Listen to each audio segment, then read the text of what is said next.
echo of his call.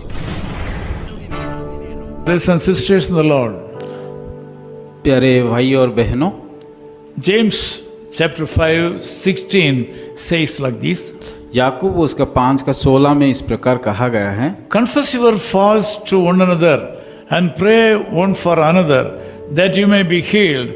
And the effectual, fervent prayers of a righteous man availeth much. इसीलिए तुम आपस में एक दूसरे के सामने अपने अपने पापों का मान लो और एक दूसरे के लिए प्रार्थना करो, जिससे चंगे हो जाए। धर्मी जन की प्रार्थना के प्रभाव से बहुत कुछ हो सकता है।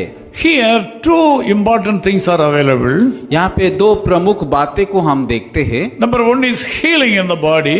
पहला बात है कि शरीर में चंगाई। Secondly, prayer of a righteous person. दूसरी बातों को हम देखते हैं कि धर्मी जन की प्रार्थना को। These are very big and vast subjects. और ये बहुत बड़ा विषय जो हमें बात करने के लिए समय नहीं है।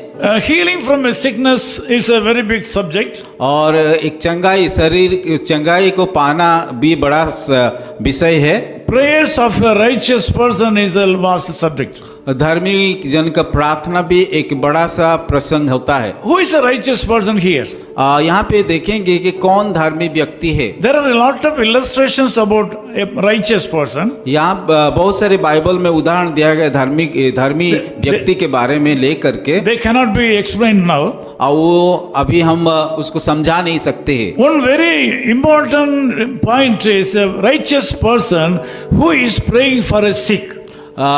धर्मी व्यक्ति किसको कहते हैं? जो कि बीमार व्यक्ति के लिए प्रार्थना करता है। If you want to get divine healing, we should confess our faults to one another. अगर हम की चंगाई को पाना चाहते हैं तो हम एक दूसरे को अपना अपना पापों की मानना चाहिए। Also, the righteous person who is praying for a sick person also should confess his faults to one another. धर्मी जन जो भी प्रार्थना करता है कि दूसरे के चंगाई के लिए, वो भी एक दूसरे के लिए के जा करके अपना पाप को अंगीकार करना चाहिए। The important content of an effectual prayer is confessing sins. और धर्मी जन का प्रार्थना जो प्रभावशाली प्रार्थना होता है, तो यहाँ पे हम देखें तो एक दूसरे का किए जा करके अपना पाप को अंगीकार करना चाहिए। If you are sick in this morning, अगर आज की सुबह आप लोग बीमार में हो, if you want to get a special divine healing from the Lord, अगर परमेश्वर से चंगाई पाना चाहते हो, you should confess your faults to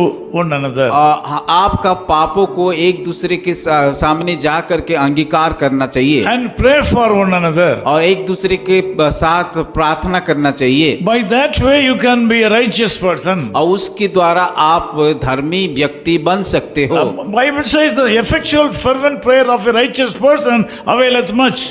और यहाँ पे बाइबल इस प्रकार कहता है कि धर्मी जन की प्रार्थना का प्रभाव से बहुत कुछ हो सकता है। By this way you can be healed. और उसके द्वारा आप लोग चंगाई को प्राप्त कर सकते हो। Also you can pray for a sick person. आप की बीमारी लोगों के लिए बीमारी को चंगाई के लिए प्रार्थना कर सकते हो। You can get a healing from the Lord to a person who is already sick. और प्रार्थना के द्वारा परमेश्वर आप लोगों को चंगाई कर सकता है। I would like to pray with you now. मैं आप लोगों के लिए प्रार्थना करूंगा। Loving Father, we thank you for the brothers and sisters who are joined in this prayer. और धन्यवाद करते हैं खुदा, जितने लोग हमारे इस कार्यक्रम में योगदान किए हैं। Some of our brothers and sisters are sick in this morning. आज के सुबह बहुत सारे भाई और बहनें जो कि बीमार में हैं। Some of them may be in the hospital. और कोई कोई तो अस्पताल में है। Some may be in a house and they may not be able to walk properly.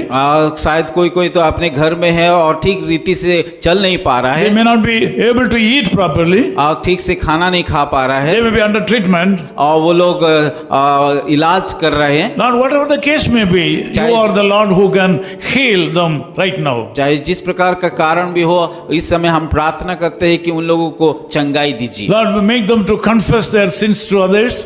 प्रार्थना करते हैं कि ताकि वो सारे लोग एक दूसरे के साथ जाकर के अपना पापों को अंगीकार Let करें these people to pray for one another. और ताकि वो एक दूसरे से प्रार्थना कर सके By that way they can be righteous person. और उसके द्वारा वो लोग धर्मी व्यक्ति बन सकते By हैं that way you can hear their prayers and bless them and heal them. और उसके द्वारा आपका प्रार्थना भी सुना जाएगा I speak prosperity and blessing upon these और people. इन सारे भाई और बहनों के ऊपर आपका आशीष को मांगता हूँ Thank you Lord for hearing our prayers. धन्यवाद करते हैं हमारा प्रार्थना को सुनने के लिए In Jesus' name we pray. यीशु मसीह के नाम से प्रार्थना करते हैं Amen. आमीन Of his call ministries, 10 Muhammad Abdullah 2nd Street, opposite International Cricket Stadium, Chepauk, Chennai 600005, India. Phone 9144-2852-8282. Mobile phone and WhatsApp 91-98412-71858. Email sam@echoofhiscall.org. Website www.echoofhiscall.org. God bless you.